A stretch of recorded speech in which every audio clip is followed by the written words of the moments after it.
wabarakatuh. Ada pengumuman daripada Imam Razak. 26. Baik. Qala musannifuna rahimahumullah wa nafa'ana bi'ulumihim fid darin. Amin. Makmum masbuk mengikut imam dalam rukuk, kemudian imam berhadath dalam sujud.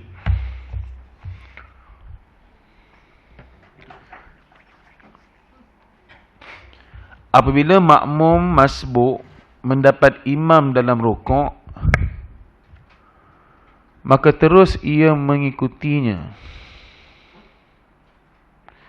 dan sempat bertamakninah ia serta imamnya dalam rukuk. Maksudnya makmum ni masbuk,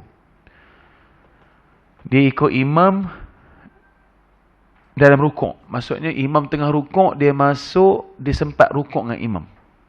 Imam tengah rukuk, dia angkat takbir, dia masuk, dia sempat rukuk dengan imam. Kemudian imamnya berhadath dalam sujud. Dia ikut imam rukuk, i'tidal, sujud. Baik, dalam sujud tu imam tu berhadath. Maksudnya dia batal wuduk.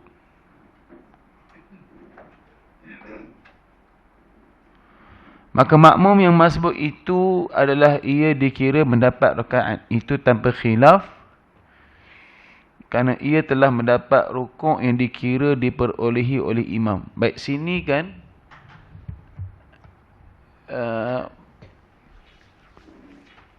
dia ada satu tanggungjawab imam dalam bab ni. Apa tanggungjawab imam?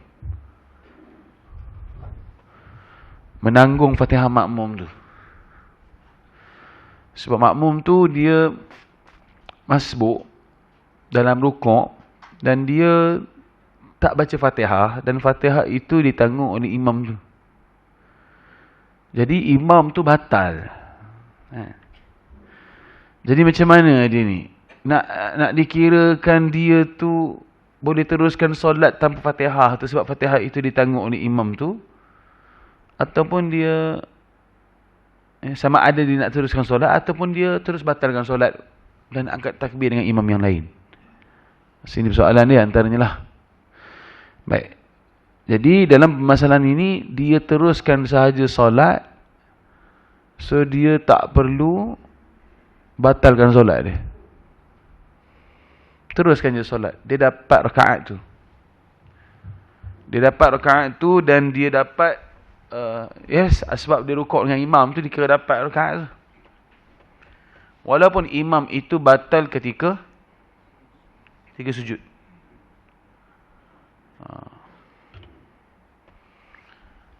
Baik, faham? Jelas?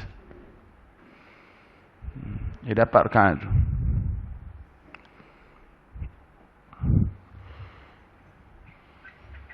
Tanpa khilaf. Tanpa khilaf maknanya ulama' tak bahas tentang hal ni, melainkan semua bersependapat bahawa makmum itu dapat rakaat. Walaupun Fatihahnya dia tak baca, sebab imam yang menanggung Fatihah dia, tapi imam tu separuh jalan dia dapat dengan dia, lepas tu dia batal. Contoh.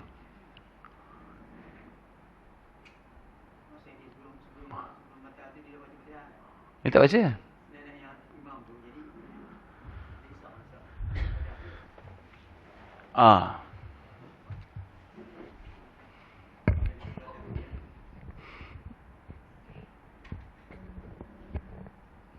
Kalau ikutkan gitulah, sebab flow-nya memang Fatihah dulu baru rukuk kan, baru sujud. Okey, jelas Kerana ia telah mendapat rukuk yang dikira diperolehi oleh imam. Jadi maknanya yang ukuran rakaat yang menyebabkan dia tak perlu batalkan, dia ukurannya dia sempat rukuk dengan imam. Bila sempat rukuk dengan imam, maka bila imam batal, rakaat itu dia dapat. Masalah ini disebutnya oleh Al-Bughawi, demikian juga dinakalkan pada Syarhul Muhadzab, dan taswir masalahnya apabila imam berhadath dalam sujud, Yang bererti jika berhadas ia dalam rukuk atau dalam i'tidal, tidak mendapat ia rakaat itu, dan boleh juga diertikan tidak mendapat keseluruhannya. Bolehkah tutup aircon ni? Sejuk. Saya tak apa tahan sejuk.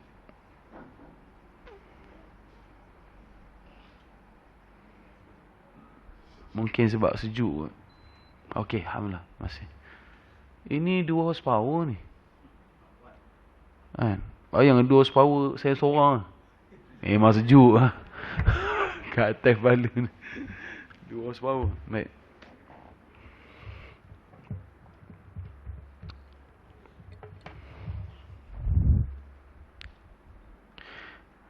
Baik, apabila imam berhadas dalam sujud, yang bererti jika berhadas ia dalam rukuk atau dalam i'tidal, tidak mendapat ia rakaat itu, dan boleh juga diertikan tidak mendapat keseluruhannya. Ini ada satu pendapat.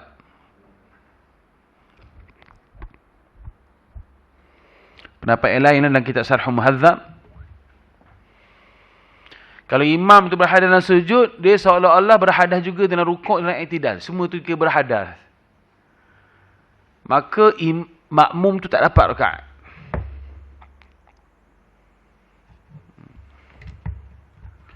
Ukuran dia,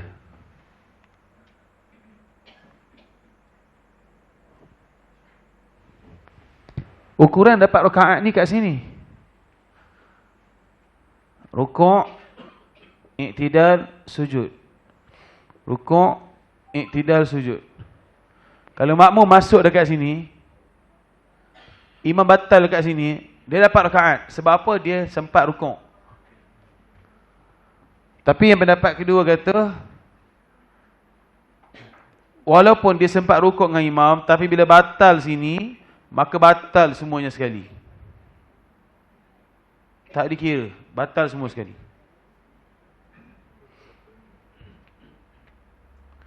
Sebab alasannya imam makmum ni dia ikut dalam rukuk. Kan, dalam rukuk, salah satunya dapat sekis Al-Fatihah tu, menanggung Fatihah tu.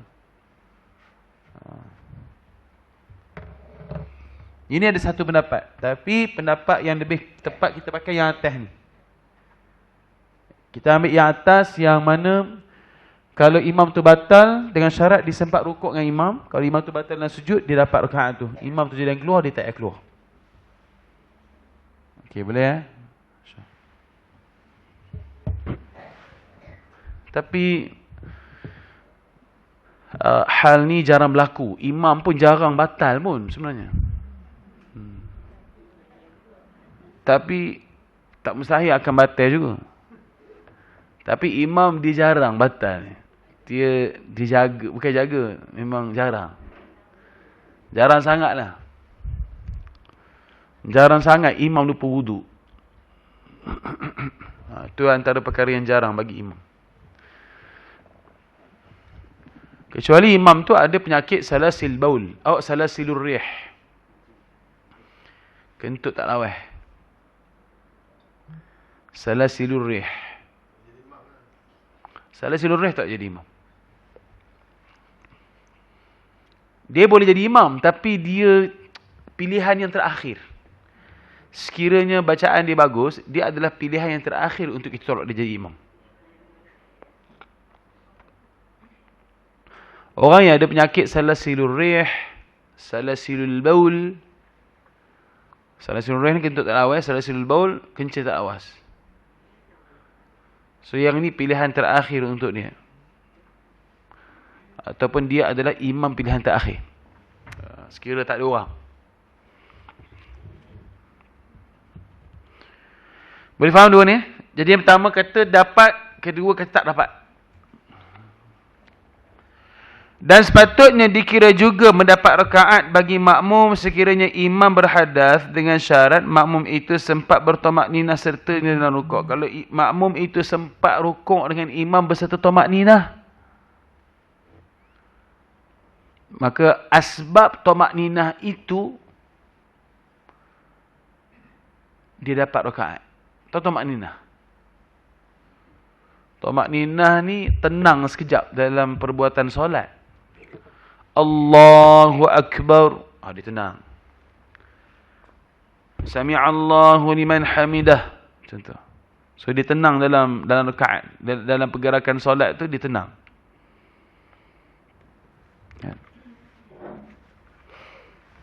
Dia yang tak tenang ni, dia tak ada tamakninah. Tamakninah macam mana? Allahu Akbar. Dia tamakninah. Tahu dia?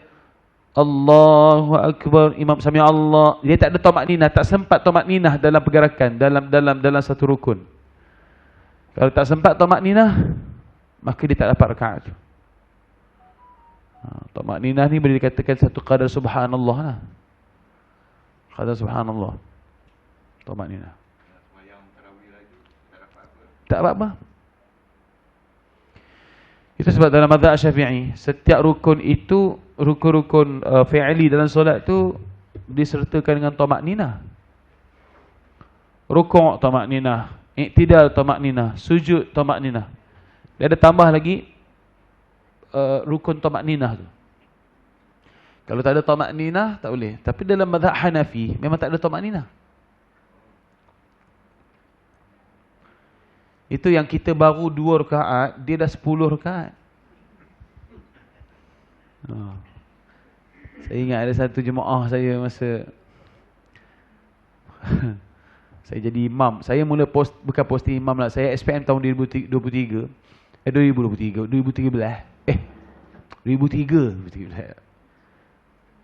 Jadi lepas tu saya jadi imam dekat kampung Cakap Larang. Jadi ada satu pakcik mamak tu meninggal lah. Dia sembahyang malaju. Lepas tu satu pakcik tu,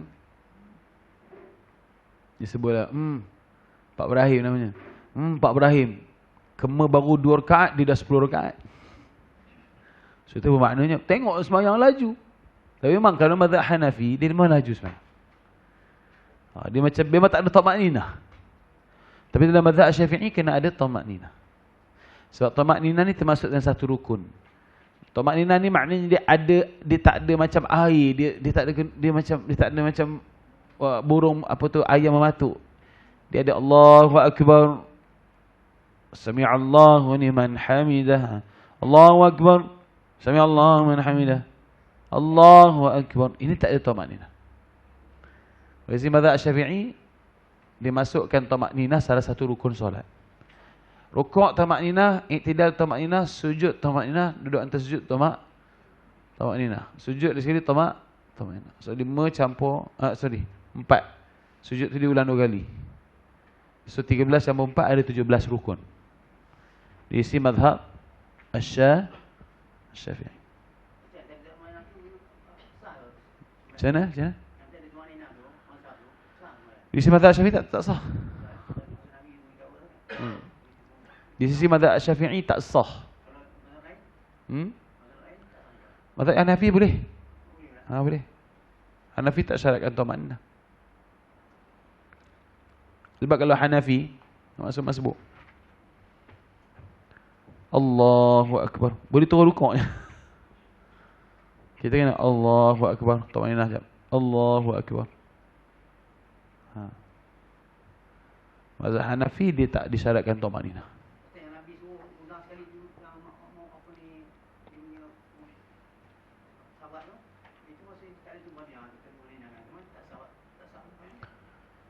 Dia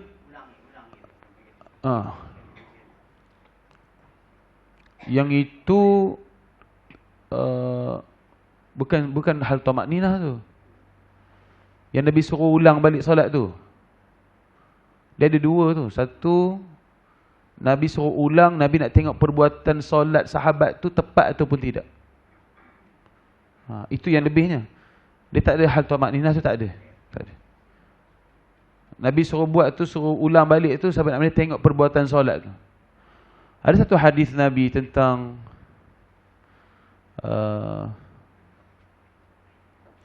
saya nak betulkan ada satu benda yang pernah ditanya pada saya. Apakah saya ingat? Satu hadis tentang Nabi suruh sahabat solat. Tapi satu Nabi ni bila suruh sahabat solat dalam keadaan sahabat tak tahu berjemaah, Nabi tak terus tegur. Dia itu satu kaedah mengajar. Kaedah mengajar ni, kalau salah jangan terus tegur. Kita suruh dia buat dulu. Sampai kita dia tak tahu tu baru kita tegur. Macam kalau cucu-cucu ngapal Quran dengan kita kan, bila dia lupa, jangan sambung terus.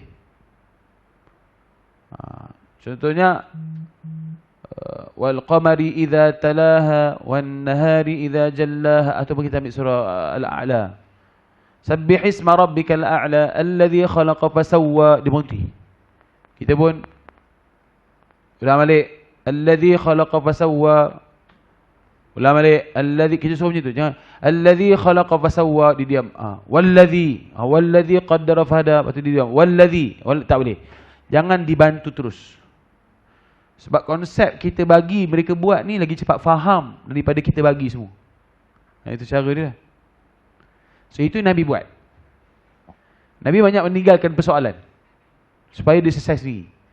Jadi Nabi tengok macam mana cara nak sembahyang jemaah ni. Tengok ada yang macam-macam, kan sama macam laungan azan kan. Macam mana nak panggil laungan azan ni. Berbincang Nabi dengan sahabat. Ada yang kata buat bunyi loceng lah kan. Macam-macam lah, ketuk macam-macam lah. Ada satu bunyi yang boleh memanggil jemaah solat. Tapi akhirnya dengan kalimat azan. Tapi cerita Nabi buka ruang untuk dia bagi peluang untuk mereka buat pendapat, beri pendapat. Dalam hal solat tu begitu juga. Maknanya Nabi lepas kan, dia berkata, tunjukkan kepada aku macam mana cara solat jemaah. Tu buat bila solat Nabi kata ulang balik. Bukan macam itu, ulang balik sampai mereka dapat. Tapi itulah cara tarbiyah, qawaidut tarbiyah pun begitu. Kaedah tarbiyah begitu juga sama. Sama. Sebab saya lah saya cerita. Kalau anak saya umur 2 tahun, saya Ahmad Sulhi tu dah start jalan, tiba-tiba dia jatuh. Dia jatuh, dia nangis, duduk sebelah saya tak angkat. Orang kata, abang angkat lah. Tak, biar dia bangun sendiri. Ayah dia rubah tu. Arwah Tok Wan saya, ajar ayah saya. Masa tu ayah saya 6 tahun, 7 tahun. Mandi sungai dalam. Dia tengok dia jauh duduk kat atas batu. Tapi Tok Wan saya, opah saya dah Tok Nek dah bising lah. Oh, tengok cucu tu, biar. Terkapal-kapal lemah pun dia ambil. Tapi alhamdulillah semua dapat perenang. Maksudnya dia ajar lepas tu. Tapi kalau saya pun tak berani juga kan. Dia nak ceritanya, orang dulu begitu, dia ajar berdikari. Jatuh. Kalau ayah ni memang, kalau ayah kalau jatuh, dia nak anak berdikari. Kalau jatuhnya, dia akan biar dulu. Selagi tidak membahayakan. Alah benjol sikit-sikit, tak apa. Bukan patah, bukannya putus anggota pun. Jatuh di situ je. Benjol dah buat macam mana dah jatuh. Kalau mak jatuh, Allah anak aku jatuh. Mak dia lain sikit lah. Sebab dia yang melahirkan anak, dia yang rasa sakit. Ayah ni relax jatuh. Bangun sini. Macam tu. Betul ayah-ayah gitu.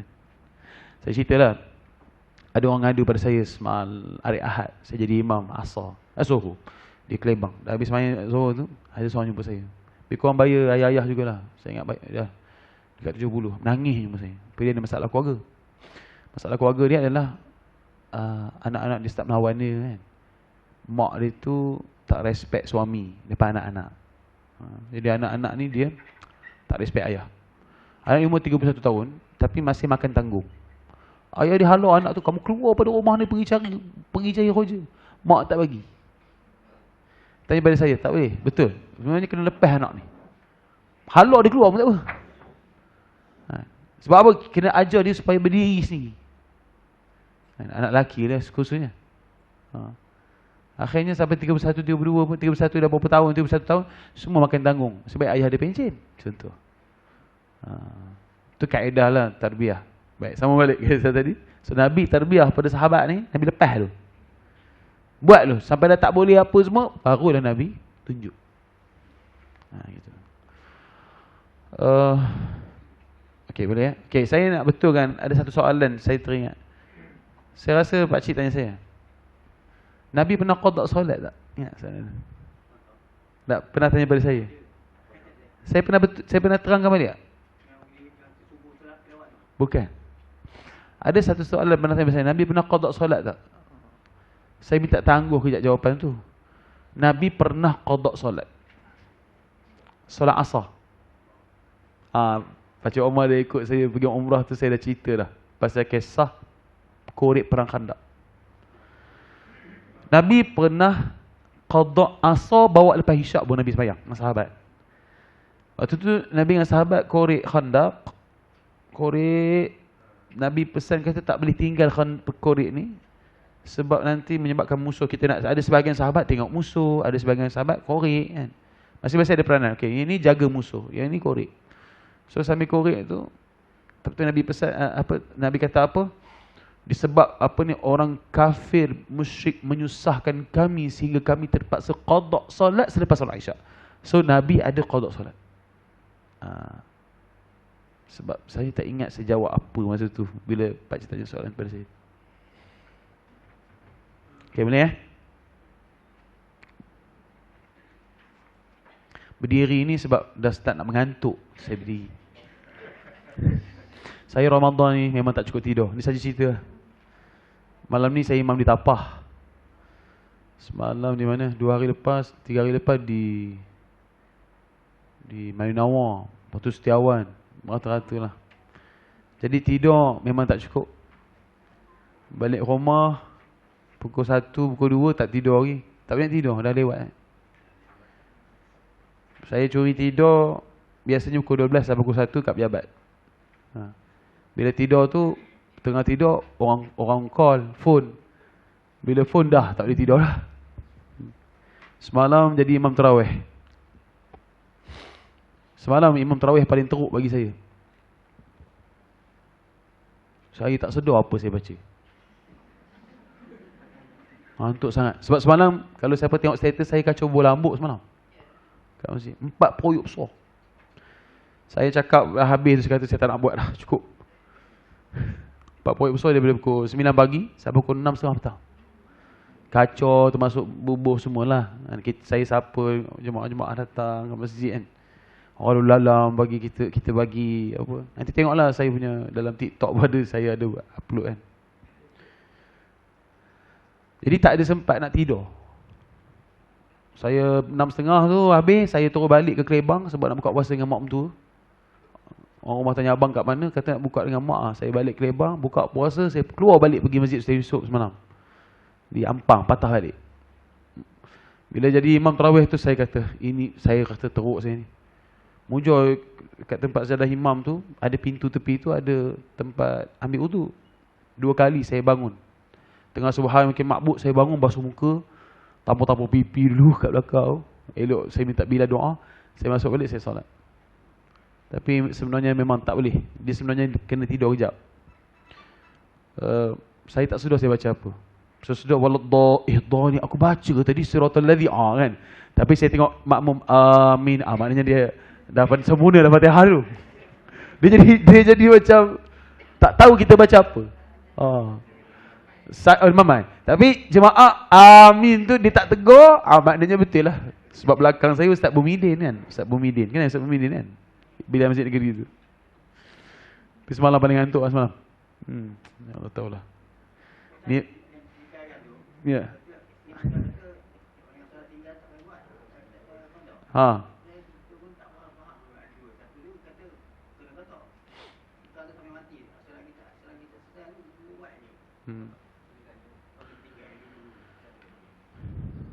Dia solat ni yang tinggal.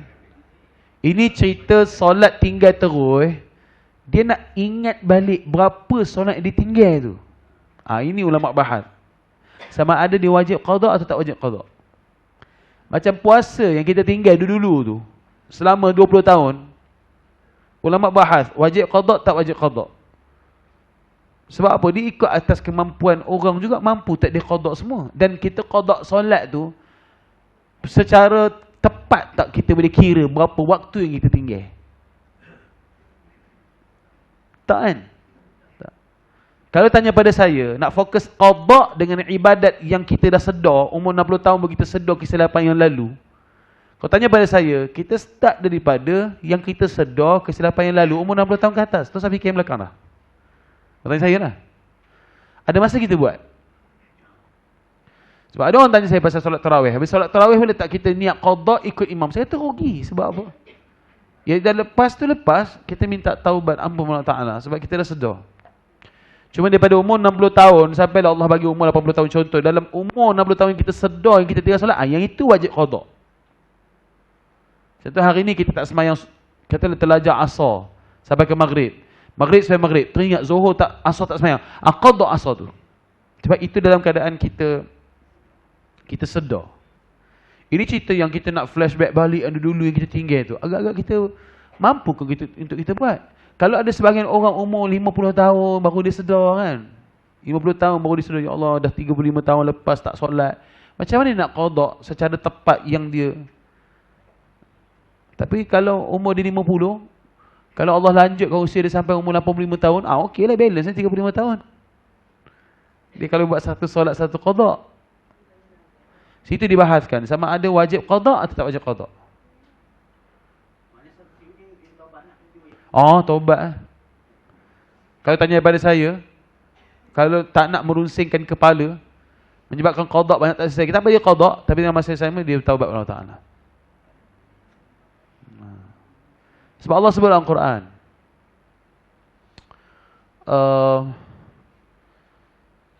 innamat taubatu lilladzina ya'maluna su'a bijahalah. Sungguhnya taubat yang Allah terima orang yang buat salah, dia buat salah dan dia sedar, dia buat salah, dia segera taubat.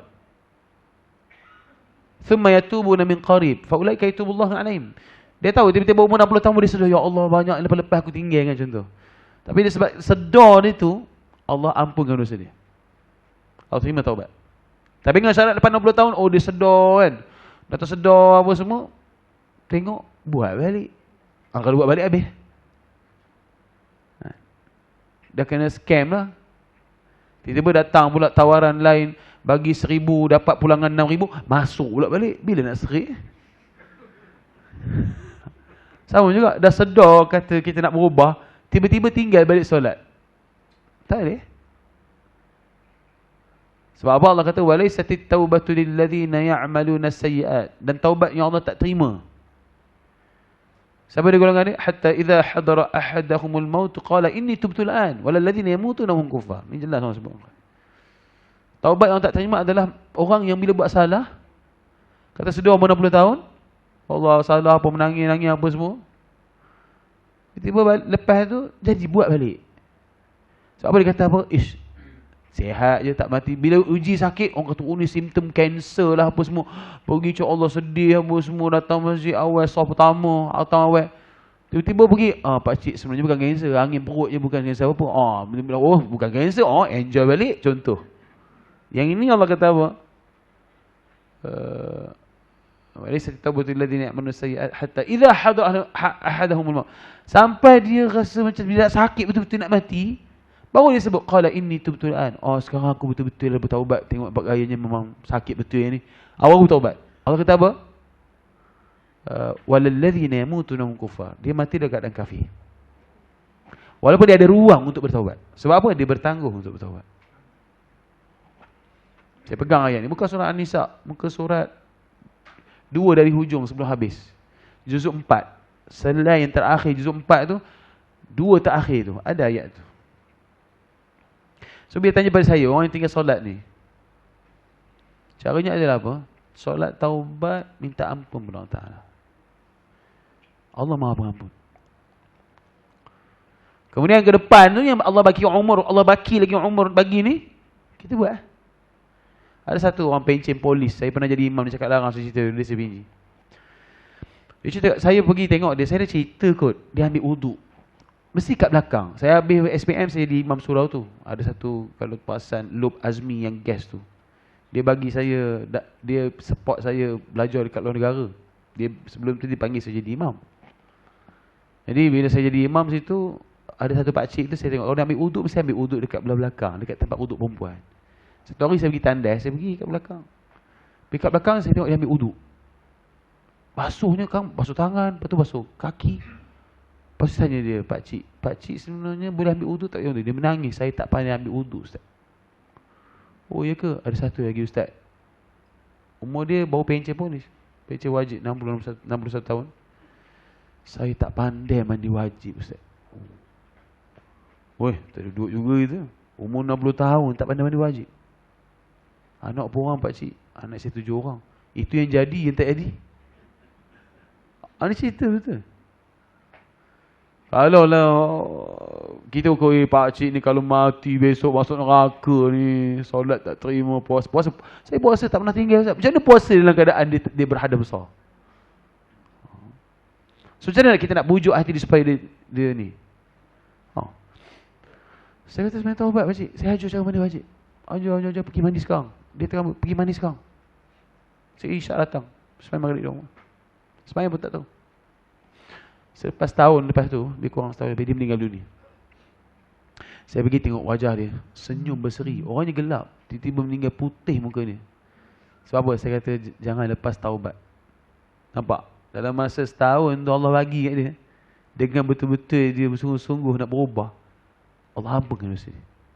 So saya tengok jenazah ni, so saya bila orang cakap saya benda ni pasal solat qada apa semua tu, bagi saya kalau tak boleh nak qada, tak payah qada. Ni ke depan ni kita minta ampun kepada Allah Taala. Itu selesai. Selagi mana tidak ada syirik dalam hati, Allah ampunkan dosa. Okay, nampak? Tu kan. Cuma kalau kita ada tertinggal, terlajak, kita musafir kan. Macam kita baca Umar kan, macam Syarifah naik flight, tertinggal solat, dah sampai dekat airport, kami qada lah. Gitu. Yang mana kita tinggal dalam keadaan kita tersedar tu, kita qada. Tapi yang lepas-lepas tu macam mana? Sebab apa? Utamakan ibadat utama yang ada ni. Contohnya apa? Solat tarawih. Ada orang solat tarawih. Saya tak tarawih, saya niat sembahyang qada. Rugi lah sebab tarawih mana ada pada bulan lain. Itu kesilapan kita meninggalkan solat-solat dulu. Okey, kita qada tu lain, jangan kacau waktu utama solat-solat tarawih. Sebab tarawih ni sebahagian daripada qiyam. Siam siang, qiyam malam. Qiyamul lail yang kata dapat Lailatul Qadar tu adalah qiyam, solat malam. Termasuk solat-solat tarawih. Kalau takdir Allah Lailatul Qadar, kita dapat 1000 bulan. Tu, rugi kan. So qada ni ambil waktu lain. Jangan kacau waktu. Jangan kacau waktu solat duha. Waktu solat duha dia pun nak qada pun. Waktu lain tak nak qada.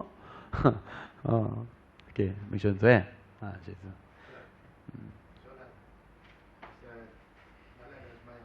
Lalai dan semayang. Dia nak semayang. Ada semalam lah berlaku. Orang tu dia sujud. Imam dah bangkit. Sampai ke rokok. Keintinan. Boleh bangun. Apa kesan dia? Semayang dia. Dia kena recall balik. Dia buat tak perbuatan tu? Dia kena recall balik yang dia buat tak perbuatan tu. Kalau dia tak buat perbuatan tu, batal. Bukan rakaat itu tak dikira. Macam tu lah. Rakaat tu tak dikira. Dia sedar waktu bila? Masa iktidal. Dia tengah? Dia sujud. Dia dalam sujud. Oh, dia dalam sujud. Dia dalam sujud. Lepas tu imam dah bangun rakaat seterusnya. Bila iktidal baru dia sedar. Okey, bila dia sedar dia buat apa? Tak apa, disempurnakan. Dia jadi makmum yang, tapi sebenarnya dia jadi kaedah makmum yang masbuk sebenarnya. Sebab dia qiyam tak sebab Fatihah. Dia dikira makmum yang masbuk. Maknanya bila dia bangun, imam dah rukuk iktidal, dia tak dapat rakaat tu. Tak. So dia kena tambah tu lagi . Sebab dia tak ada sebab. Kalau sebab tidur ni sebab salah sendiri. Melainkan kalau dia sujud tu adalah sujud dia tu sebab dia baca Fatihah lambat, itu lain cerita. Dia akan dapat hukum masbuk. Tapi dia tak ada. Dia memang tidur, tak sedar, dia tak dapat rakaat tu. Tapi kalau tidur terlalu lama pula, kita risau takut kentut. Kalau tidur tak sedar, tengah sujud, papan punggung tak ada di bawah, kalau ikutkan batal sekali dengan wuduk tu. Bukan batal solat je. Kalau dia tidur lama sujud tu, dia tak sedar ketika tidur sujud tu, yang itu kira batal wuduk lah. Dia kena ambil wuduk lain. Sebab dia tak tahu, tengah sujud. Tengah sujud, tidur kot terkentut contohnya. Sedangkan tidur menyandar pun, sedar, menyandar tu, rasa sedar tidur menyandar tu pun kena ambil wuduk. Apatah lagi, sebab apa papan punggung tak letak di bawah, di lantai. Apatah lagi kalau sujud, lagi dah terbuka luas untuk dia kentut, contoh. So dia kena, kalau tanya saya lah, dia batal wuduk dan kena ambil wuduk lain. Sebab apa? Duduk yang selamat adalah duduk bersila. Itu selamat. Duduk tahiyat pun tak boleh. Tidur dalam tahiyat, yang itu bukan ambil wuduk. Kalau dia tak sedar. Okey ya?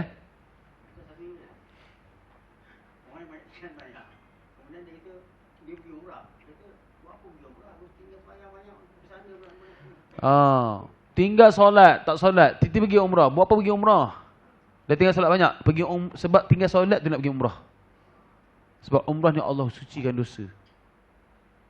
Tujuan pergi umrah, pergi haji nak sucikan dosa kita. Memang kena pergi umrah. Mudah-mudahan Allah berubah lepas pergi umrah. Okey.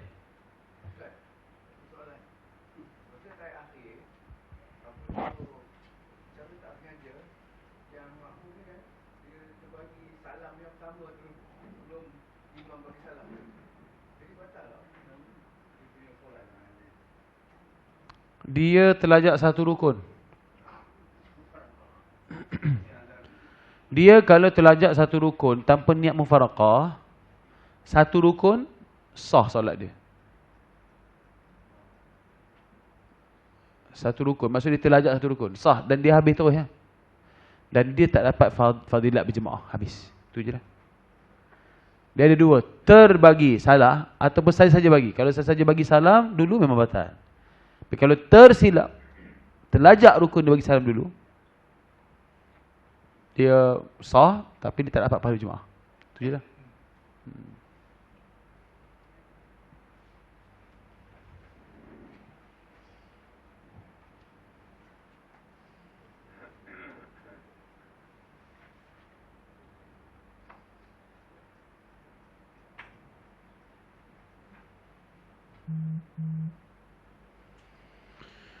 Okey, boleh faham yang pasal imam makmum tu dapat dia rukuk dengan imam, dia sempat rukuk dengan imam.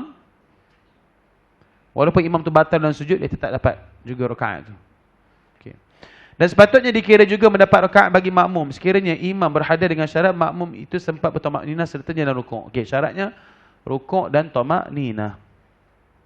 Kerana bahawa rukuk itu dikira diperolehi oleh imam sebelum ia berhadas. Sebelum dia berhadas, dia dapat rukuk tu.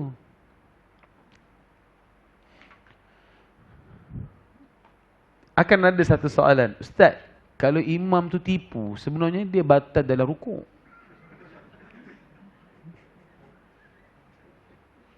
Saya banyak terima soalan ini. Ustaz, kata kalau imam tu tipu, dia batal dalam rukuk, tapi dia nak cover, dia batal dalam sujud. Macam mana buat, Ustaz?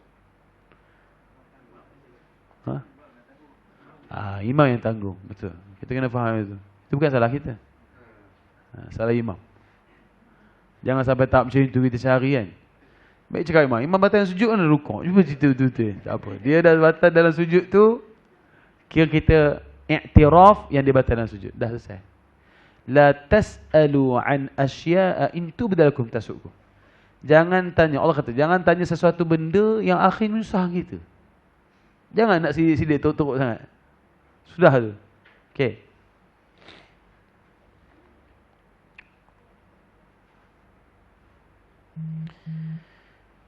Baik.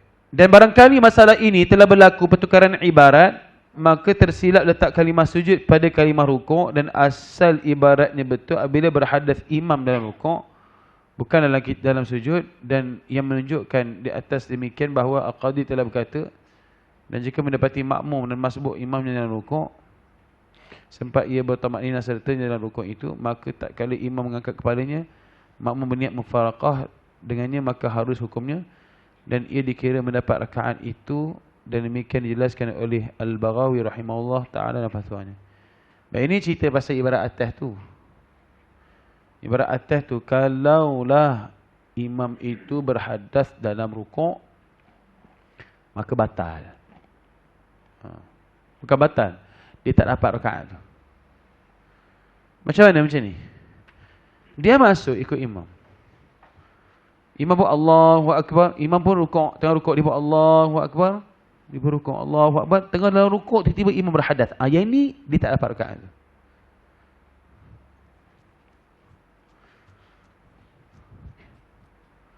Dia tak dapat rakaat. Tapi fiqh ni dia agak ni sikit. Dia kata apa tu? Jangan tanya saya macam mana nak tahu imam tu batal ke tak batal dalam rukuk. Ini kita susah, saya susah jawab soalan ni. Dia ada dua cara lah. Sebenarnya saya bincang dengan Ustaz Hairul Nizam tentang solat jemaah ni. Dulu saya ada bahas bab ni. Memang makmum, memang imam dia kena bangun supaya tidak mengelirukan makmum ketika rukuk. Saya bincang-bincang kita ada jumpa benda tu.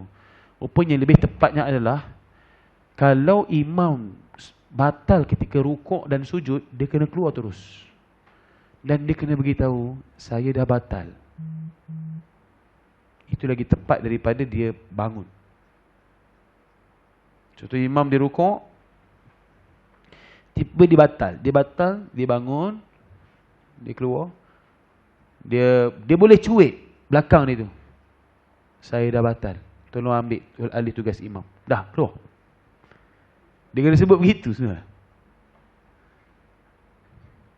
Lepas tu yang Bilal tu, sama ada dia ambil atau dia menggeletar lah kat belakang. Nak ambil. Dua keadaan lah. Tapi memang kena ambil lah. So dia ambil, dia terus sami'allahu liman hamidah. Yang di belakang, yang masuk ketika rukuk, bila dengar imam kata dia batal, dia terus lepaskan terus solat dia tu, dia tak dapat rakaat tu. Tapi kalau makmum yang sempat Fatihah dengan imam, dia dapat. Makmum yang masbuk, ceritanya sebab masbuk tak dapat. Sebab apa? Dia punya had adalah rukuk. Kecuali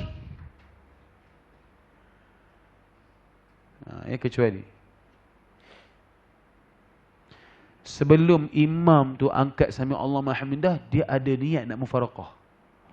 Saya rasa susah buat benda apa ni.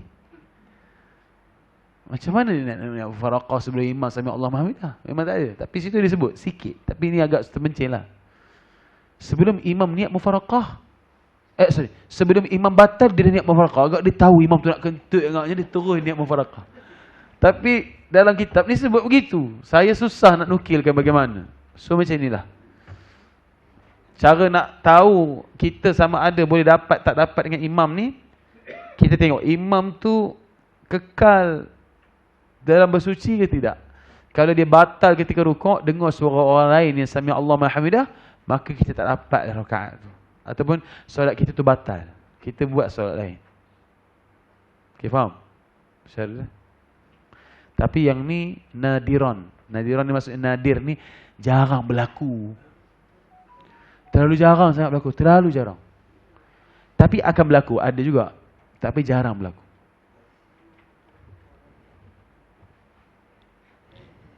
Boleh?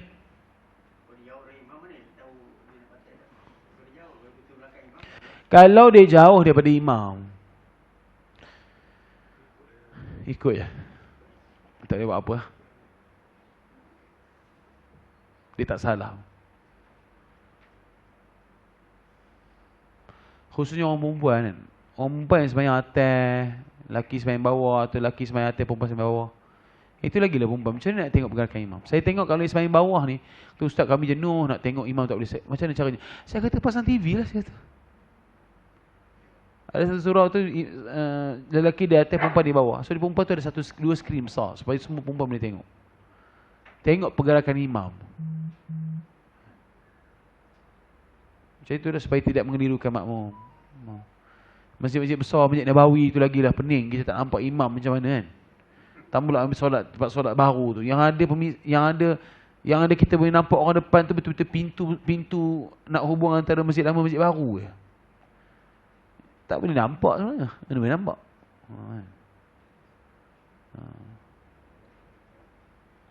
Kalau yang tak boleh nampak tu, teruskan je lah. Sebab saya pernah sekali Masjid Nabawi. Tahiyat awal, imam kan sana pendek-pendek takbirnya, Allahu Akbar, kita dah tahu. Tahiyat ke? Imam daripada rakaat kedua, sepatut tahiyat, dia tak buat tahiyat, dia terus qiyam rakaat ketiga. Makmum yang di belakang ni ingat takbir tu takbir tahiyat. Rupanya imam tu takbir, dia terus bangun berdiri rakaat ketiga. So ada sebagian makmum duduk, habiskan tahiyat, dia pula berdiri qiyam. Bila dia Allahu Akbar, yang makmum ni pula bangun daripada sujud qiyam. Yang dia daripada qiyam ke rukuk, imam. Tiba-tiba sami Allah mahamidah, tengah qiyam, sami Allah mahamidah, apa kaya pula? Sebab tu rukuk dulu, Allahu Akbar. Nampak? Jadi yang keliru ni yang agak susah sikit lah pada makmum yang tak nampak pergerakan imam. Tapi kalau dalam keadaan ni macam mana? Kita teruskan je. Teruskan solat tu. Jadi itu bukan salah makmum lah. Ingat salah ni bukan kita nak tanggung salah orang, tidak. Wala taziru waziratun wizra ukhra.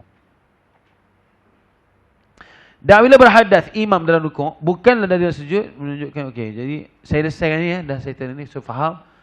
Jadi maknanya ukuran kita adalah sekiranya sempat rukuk dengan imam batal dalam sujud, kita dapat rakaat tu.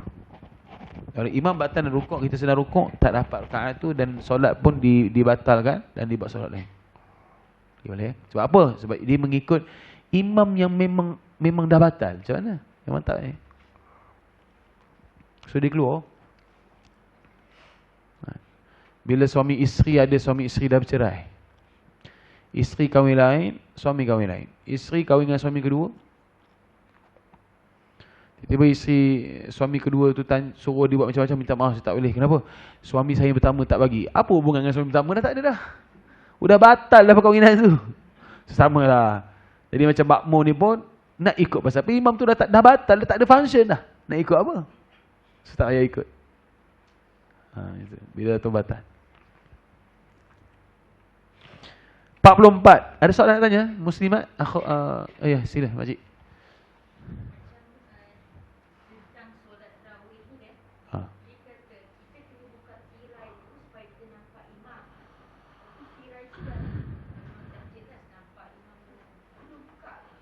Okey. Pasal kes tirai ni memang menjadi satu isu yang besar di sisi muslimat, khususnya di Perak ni. Khususnya di Ipoh. Ada satu makcik, saya tak nak cerita belah mana, menangis-nangis dia telefon saya. Kami sedih tak dapat tengok imam. Makcik nak ngorek imam ke? Saya tanya. Dia nak sembahyang tu, nak nampak imam tu. Kau tanya pada saya, tak perlu tutup pun tak apa. Kau tanya pada saya, tak perlu tutup pun tak apa. Kalau tanya pada saya, tak perlu tutup, mana tak payah ada tirai pun tak apa. Kau tanya saya lah, boleh tak sebenarnya? Boleh. Kau tanya saya, sebenarnya Pak Amalan di KL, di belah-belah sana, Selangor, mana ada tirai dah. Masjid Negeri Shah Alam tak ada langsung. Masjid Putra tak ada. Semua masjid-masjid sana, semua tak ada. Tapi, inisiatif masjid menyediakan ruang khas untuk perempuan salin baju, salin tudung dan sebagainya.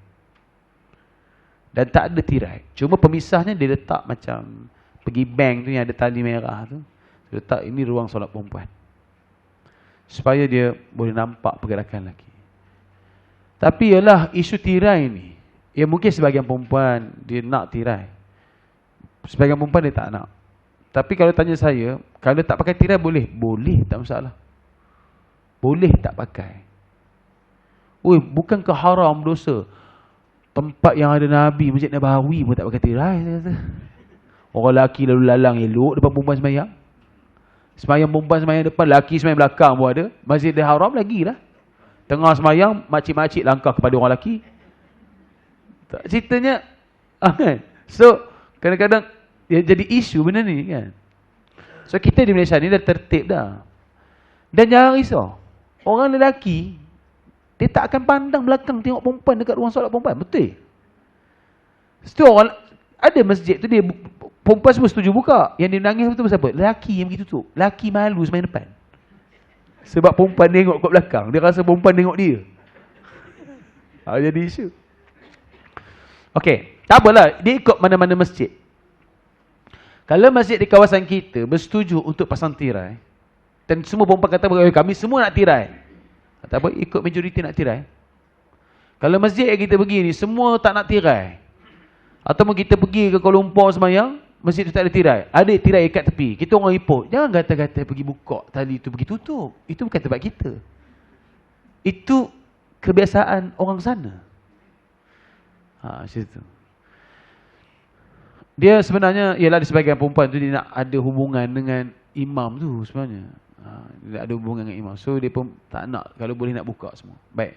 Dia dua keadaan lah. Kalau semua perempuan yang bersetuju untuk buka, dia kena buat undian sebenarnya. Saya dalam hal ni, saya pernah nasihat pengurusi masjid. Pengurusi masjid, dia kena buat pengumuman. Pengumumannya waktu bila tau? Waktu ramai-ramai orang. Tarawih yang pertama, ramai orang. Okey, macam mana muslimat? Nak tutup ke tidak? Masjid Azlan cuba tengok. Mana ada tutup? Masjid Azlan buka pintu semua. Sebenarnya fardu, masjid Azlan buka pintu. Ada ruang solat perempuan belakang. Kadang saya tarik ke depan lagi, kalau ramai. Tak ada hadang apa-apa, sembahyang. Kita tanya, macam mana perempuan? Kami, buat undian sikit lah. Kita nak tengok berapa orang yang setuju untuk tutup, setuju untuk buka. Baik, kita akan ambil keputusan yang setuju untuk tutup. Kalau lebih, tutup. Kalau setuju untuk buka lebih, kita ambil buka. Macam tu baru adil dan orang boleh terima. Ini sekali datang grup A tutup, grup B buka. Grup C tahu orang ni ikut. Nak suruh tutup boleh, buka boleh. Macam-macam grup ada. Itu akhir bergaduh. Saya sah muslimat ni memang masalah. Harap-harap sini tak begitulah. Ada sembahyang kelompok-kelompok, anak beranak kat sana. Lepas tu opah dengan cucu belah sini, kosong belah tengah. Ada masjid, saya tengok dalam CCTV. Jemaah perempuan yang berterabur. Lelaki Alhamdulillah terbaik. Susun betul-betul. Mana tak terbaiknya, imam nampak kan. Kalau tak betul, imam marah. Perempuan imam tak nampak. Jadi, itu terpulang masing-masing. Ada sebahagian tu buat lansir jarang, apa semua, tak apa. Itu tak masalah. Tapi kalau tanya saya, Ustaz nak buka dengan tutup, terpulang. Tapi kalau buka lagi bagus. Saya lebih setuju buka. Sebab apa? Saya pernah ceramah di satu surau masjid. Dia bertutup rapat. Tak apa. Tiba-tiba takdir Allah Ta'ala, jatuh tirai lansir tu. Dia sembang, main batu seremban dekat belakang, baring-baring, tepi tirai, bergebam, buat tertarik pun ada kat belakang tu. Pengurusi pun nampak. Terus dia bergantung lansir. Mana boleh apa tu? Rupanya ada projek dia lansir. Tidur yang paling seronok antara kuliah maghrib ke Malaysia, tutup lansir, tidur balik lansir. Itu paling best sekali. Boleh ya makcik? Sama. Sini jarang kan lansir kan? Jarang, saya tengok jarang. Ada soalan?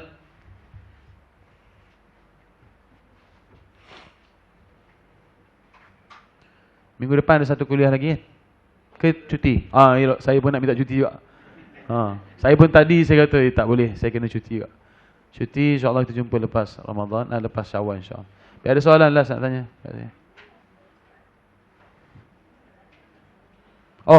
Jemaah tunggu Imam Razak ada pengumuman sikit. Kalau tak ada, cukup dari saya. Mohon maaf terlajak bicara terkasar bahasa selama saya mengajar ibu-ibu ayah sekalian. Saya ucap siap lah. Minal a'idin wal faizin kullu aam wa antum bikhair. Selamat raya Aidilfitri, maaf zahir dan batin. Kalau nak datang rumah, telefon.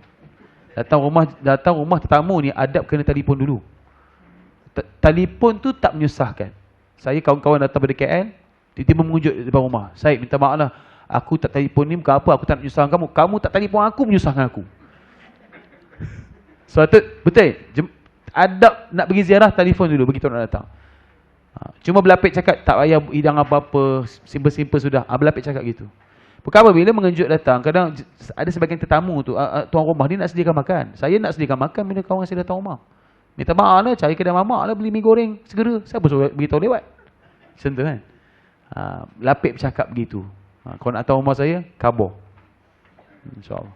Wallahu a'lam. Bismillahirrahmanirrahim. Alhamdulillah alamin. Wa sallallahu alaihi Muhammad wa ala alihi wa ashabihi ajma'in. Allahumma ja'alna min alladhina yastami'una al-qawla fayattabi'una ahsanah. Wa sallallahu alaihi Muhammad wa ala alihi wa ashabihi ajma'in. Walhamdulillah bil alamin. Barakallahu fikum. Assalamualaikum warahmatullahi